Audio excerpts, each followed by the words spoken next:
Ali, gospodine Primorac, volio bi da dublje uđete u to. Gdje vi još vidite hrvatski potencijal u izvrsnosti, znanju, etičnosti? A ne bi bilo loše čuti kada ste prije koji mjesec utemeljili Hrvatsko-izraelski poslovni klub, na koga vi računate? Koga vi tu uključujete? Ko su ti ljudi? Hrvatska javnost ne zna ništa o tome. Jesu li to najvrijedniji ljudi koje Hrvatska danas ima? Ne vjerujem da ste uključili nekoga iz aktualnog ovog establishmenta u to, ali bolje čuti od vas. Da, imate jednu stvar koja je po meni vrlo važna i mladi ljudi su zapravo definitivno ti koji će Hrvatsku mijenjati. I ja sam tijekom svog mandata negdje oko 2500 znanstvenih novaka, dakle najizvrsnijih mladih ljudi koji bi najvjerojatnije napustili Hrvatsku ili negdje otišli, stavio u sustav i dao im plaću i oni tijekom zakonske perioda od 6 godina trebaju doktorirati i oni predstavljaju budućnost unutar hrvatske znanosti ili inovacija ili visokoškolskog obrazovnog sustava. Ali kad analiziramo stanje u jednoj državi, onda ja uvijek posjećam ono što je rekao veliki Abraham Lincoln. On je rekao sjajnu stvar. On je rekao, sve ljude možete varati neko vrijeme. Neke ljude možete varati svo vrijeme, ali ne možete sve ljude varati svo vrijeme.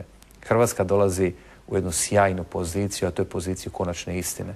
I ta istina će se razgolititi u svim segmentima društva. U čemu je problem? Ako ljudi poput Petra Šimića, Dalibora Marjanovića preuzmu Hrvatsku. Tko je taj koji ima strah prema tim ljudima? Ja kao mentor na 12 doktorata se ekstremno veselim uspjehu svakog od tih mojih mladih ljudi, jer oni predstavljaju i mene i Hrvatsku. Pa ja vam mogu reći da ja vam odgovorim na ovo pitanje tko ima strah od ovakvih vrijednih, izvrsnih i odličnih ljudi u znanosti, u poduzetništvu. Pa svi oni koji danas pokazuju svoje pravo lice. Znate, oni koji na različitim segmentima urušavaju ovu državu Hrvatsku i njeno društvo. Evo ja ću vam reći ko ima strah od njih. Vi se možda sjećate u jednoj od emisiji koju smo imali zajedno kad ste me pitali koji je moj motiv i inspiracija svemu što činim. Ja sam rekao Hrvatska.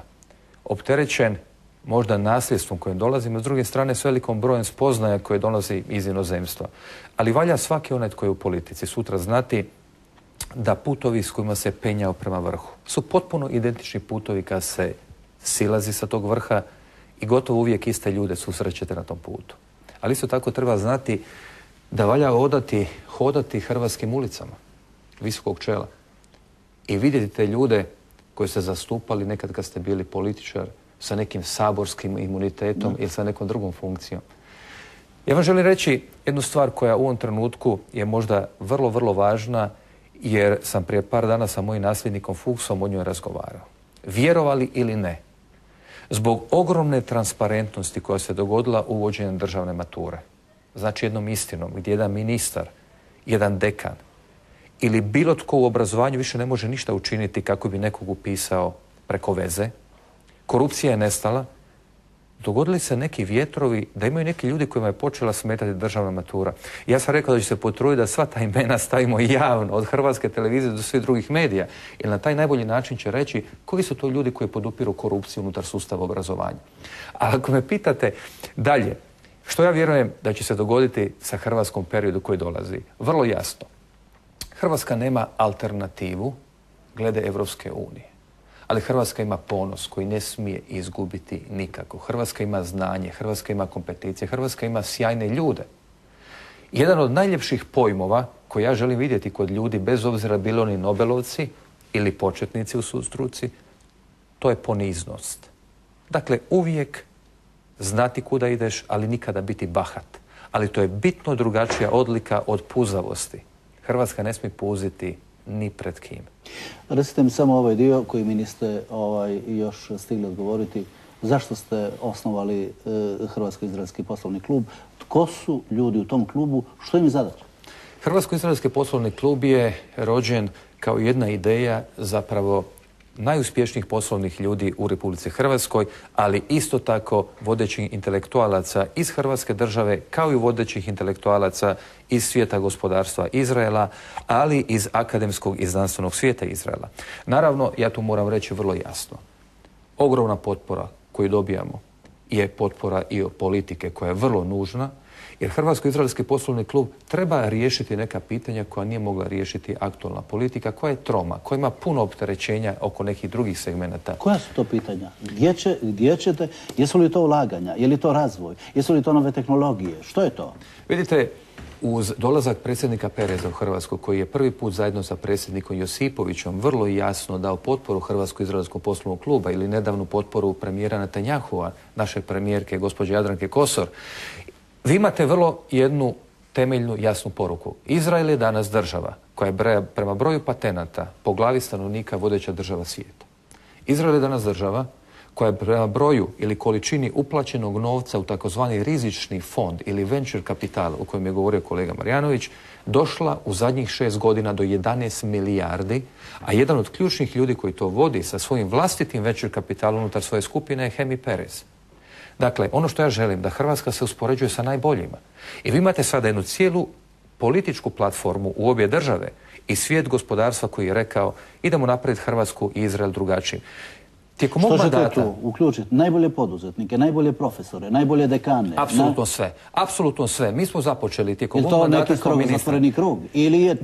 Da, to je krug koji prihvaća nekoliko temeljnih kriterija. To je kriterij izvrsnosti, kriterij čestitosti, poštenja i domoljublja. Domoljublje za Izraelca u Izraelu, za Hrvata u Hrvatskoj i zajednički sustav novih vrijednosti. Reću vam samo jedan primjer. Vi znate da danas u Hrvatskoj nije moderno govoriti o domoljublju, da se već skrivaju svi ili ih miču u stranu koji o tome govore. To je više manje problem pojedinaca, ali pitanje istine glede domoljublja niko ne može zaustaviti. Reću vam samo jedan primjer. Tijekom mog mandata mi smo uspjeli pokrenuti suradnju između države Izrael i Hrvatske koja je vrlo jedinstvena. To Izrael ima samo sa Sjedinjenim Američkim Državama, mislim sa Njemačkom. Dakle, obe države ulažu negdje oko $1 milijun i sve što se dogodi kao intelektualno vlasništvo i kao patent je vlasništvo dvije države. I reću vam samo još jedan primjer. Danas je Izrael jedna od najprijateljskih država Hrvatskoj. Obe države zajedno lobiraju u svim mogućim međunarodnim tijelima. Uskoro i naša predsjednica vlade odlazi u Izrael. A ja vam jamčim samo jednu stvar. Naš Hrvatsko-izraelski poslovni klub već je toliko srušio barijera koje su bile između pojedinih korporacija, političkih ili svih drugih, tako da mi možemo već u ovom trenutku i već smo uspostavili konkretan dolazak pojedinih ljudi iz nekoliko resora, a Izrael je proglasio 4 temeljna resora kao i Sjedinjene Američke Države gdje će ulagati. Uvijek vam je to pitanje znanja i novih tehnologija. To vam je uvijek pitanje energije, jer država koja je neovisna o energiji, to je država koja je država budućnosti.